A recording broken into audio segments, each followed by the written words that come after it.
Alright, hey there everyone. It is time for another Remington's Ramblings. Okay, so, I basically just finished filming the newest episode of Steve's Toy Box. And I had some stuff on there that I feel that I need to talk about, alright?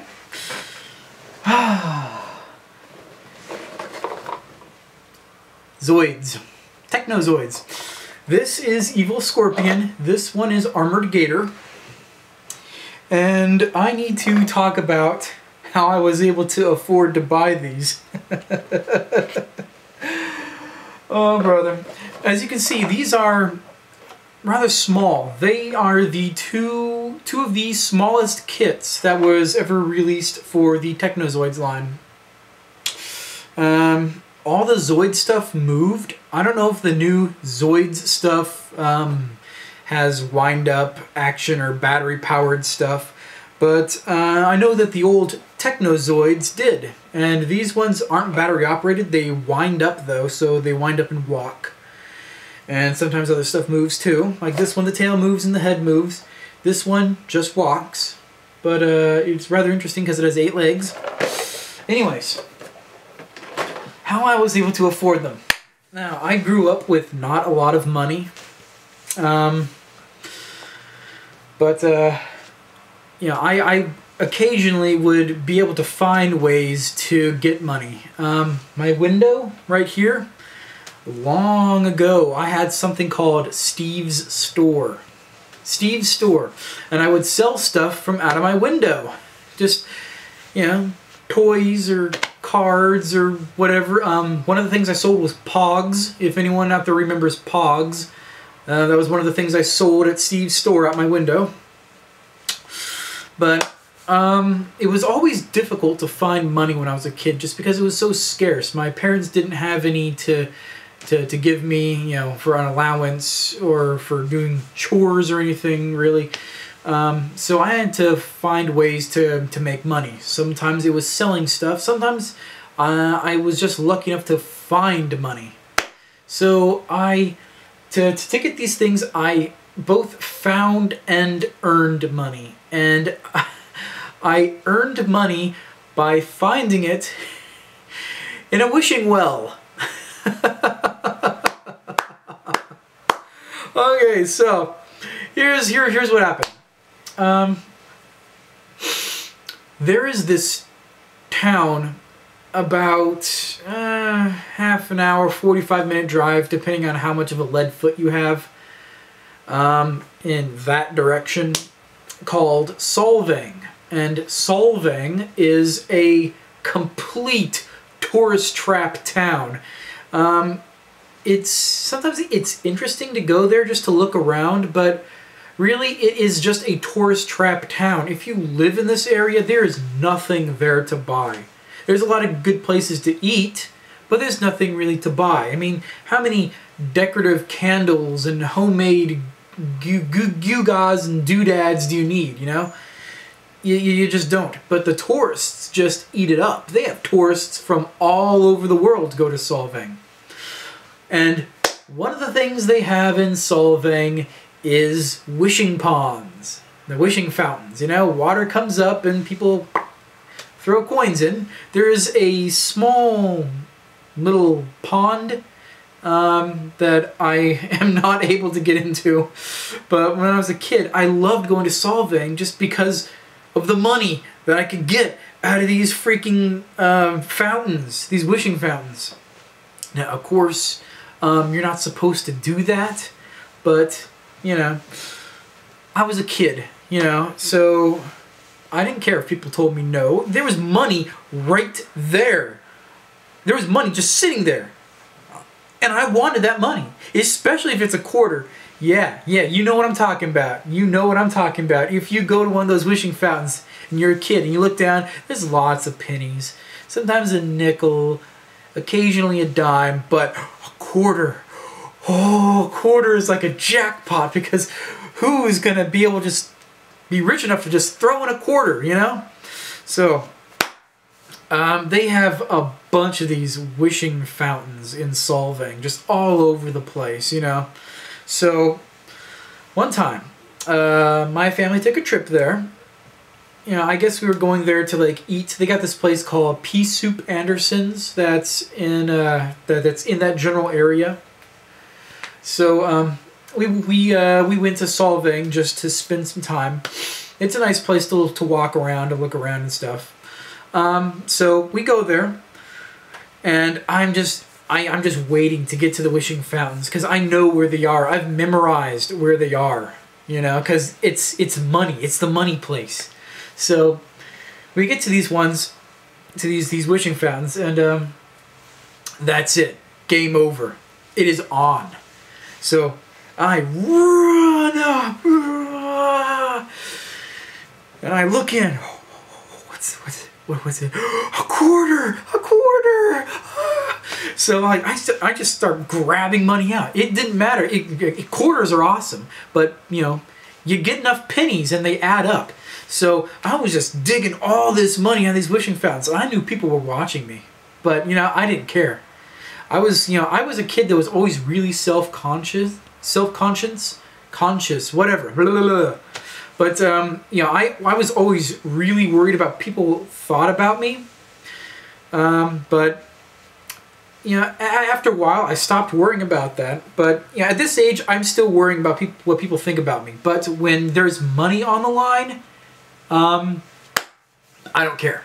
So I go running up and I start digging money out of this wishing fountain, and like, you know, my pants are just like, they are just all wet from all this water that I've splashed up, and my pockets, it's just this big mound of wet denim material because I've got my pockets just stuffed with coins. I mean, there is so much coins in my pocket. By the time I'm done, like, I'm surprised my pants didn't fall right off of me. So I remember I was at this one fountain, and there's this little girl that she wants to come up and she wants to get money out too because she sees I'm getting money. And her dad walks up and he grabs her hand and he says, "No, he's stealing other people's wishes," and then he leads her away. And I know that he didn't really mean it for her. He meant it for me. I could hear it in the tone of his voice. But you know what? I didn't care. At that point, I didn't care. Money was on the line. I was making money, and thankfully, for some reason, my parents weren't stopping me, which is really odd because my parents always stopped me when I was going to do anything that would embarrass them, especially in public. So, but for some reason, they didn't stop me. So I kept on going. I grabbed out all this money. So, you know, by the time we're done, we're ready to drive home, my pants pockets are just bulging out with all these coins, all this change.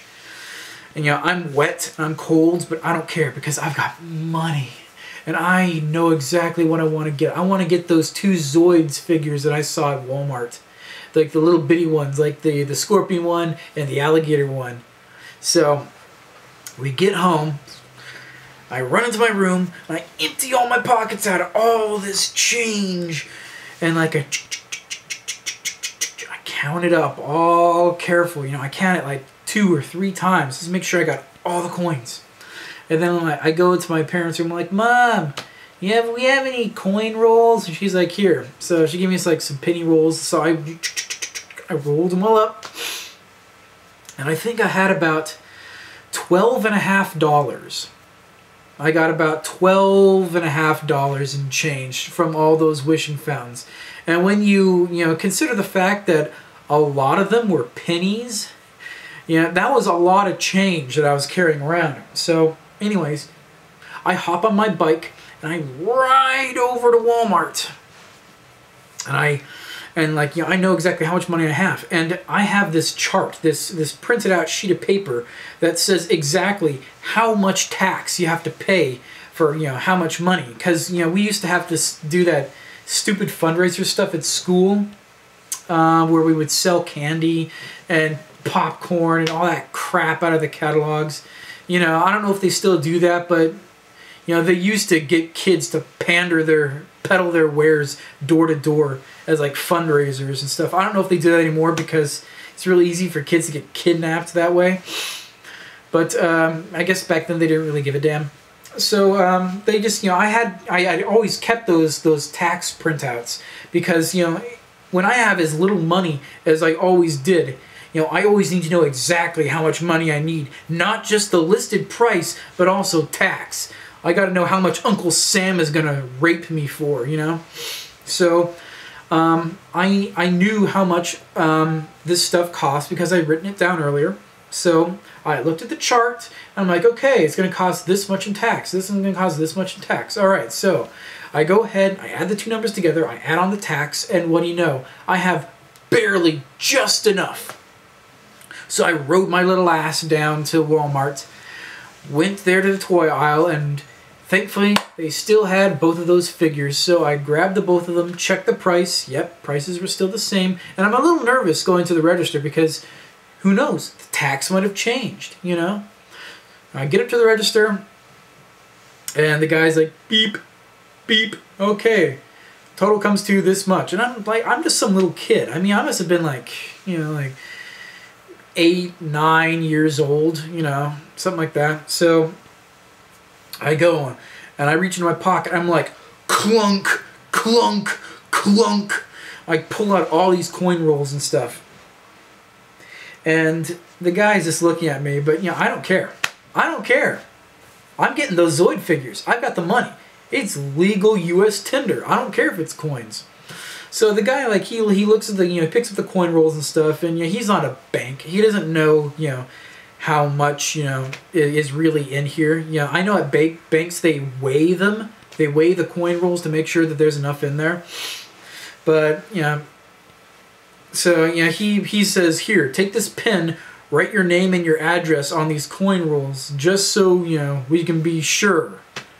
Yeah, I guess, like, if I shortchanged him a penny, they would, like, come to my house, like, a couple of mafia gangsters. Bam, bam, bam, bam, bam. Where's our penny?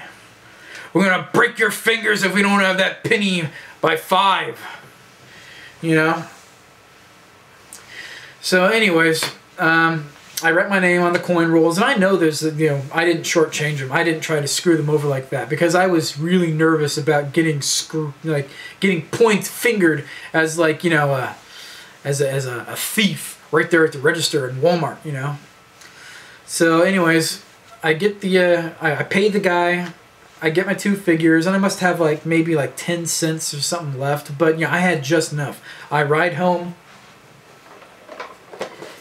And here I have my Zoids figures, and I still have them.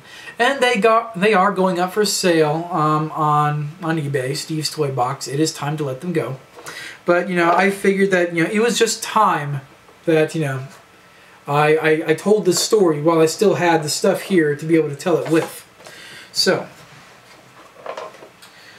there's the story of how I got those Zoids and how I got money. Alright, let's see, what else can I talk about? We got my notebook here. Let's see what I got in here.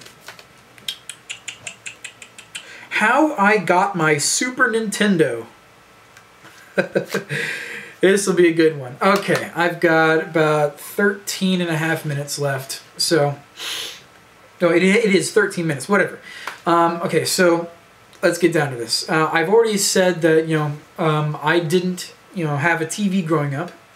We got a TV later on, couldn't watch anything on it, but, you could watch whatever is on the VCR, and you could watch or play with anything that is hooked up to the TV, meaning a Nintendo.